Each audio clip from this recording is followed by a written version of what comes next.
ಅಧಿಕೃತವಾಗಿ ಎಲ್ಲಿ ಹೇಳಿಲ್ಲ, ಆದರೆ ಕೂಡ ಸಂಚಲನ ಮಾಡ್ತಾ ಇದೆ. ನಾಳೆ ಮುಖ್ಯಮಂತ್ರಿಗಳ ಬ್ರೇಕ್ಫಾಸ್ಟ್ನಲ್ಲಿ ಏನು ಹೇಳ್ತಾರೆ ಅದು ಆವಾಗೇ ಅದು ಕನ್ಫರ್ಮ್ ಆಗಬೇಕು. ಸೊ ಆವಾಗ ಅದಕ್ಕೆ ಅಂತಿಮವಾದ ಒಂದು ಪೂರ್ಣವಿರಾಮ ಆಗುತ್ತೆ. ನೋಡೋಣ, ನಾವು ಬೆಳಗ್ಗೆ ಭಾಗವಹಿಸ್ತೀವಿ. CM ಅವ್ರು ಏನು ಹೇಳ್ತಾರೆ, ಅವ್ರಿಗೇನು ಹೈಕಮಾಂಡ್ ಡೈರೆಕ್ಷನ್ ಕೊಟ್ಟಿದ್ದೆ ಗೊತ್ತಿಲ್ಲ. ಸೊ ಅದು ಅಲ್ಲಿ ಹೋದ್ಮೇಲೆ ಗೊತ್ತಾಗುತ್ತೆ. ವೇಟ್ ಮಾಡ್ತೀವಿ ನಾಳೆವರೆಗೆ. ಹೈಕಮಾಂಡ್ ಮೀಟಿಂಗ್ ಆದ್ಮೇಲೆ ನೀವು ವೈಯಕ್ತಿಕವಾಗಿ CM ಜೊತೆ ಮಾತಾಡಲಿಲ್ವಾ ಸರ್? ಇಲ್ಲ, ಮಾತಾಡಿಲ್ಲ. ನಾವು ಇಲ್ಲೇ ಇದ್ದೀವಿ ಭವನ್ನಲ್ಲಿ.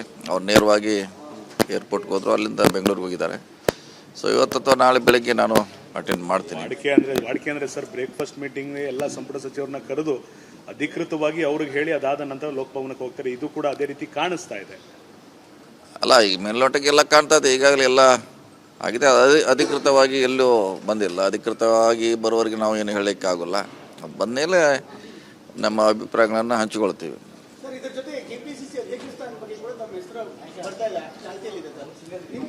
ಚರ್ಚೆ ಇದೆ ಆದರೆ ನಮ್ಮ ಜೋಡಿ ಯಾರೂ ಇನ್ನೂ ಚರ್ಚೆ ಮಾಡಿಲ್ಲ.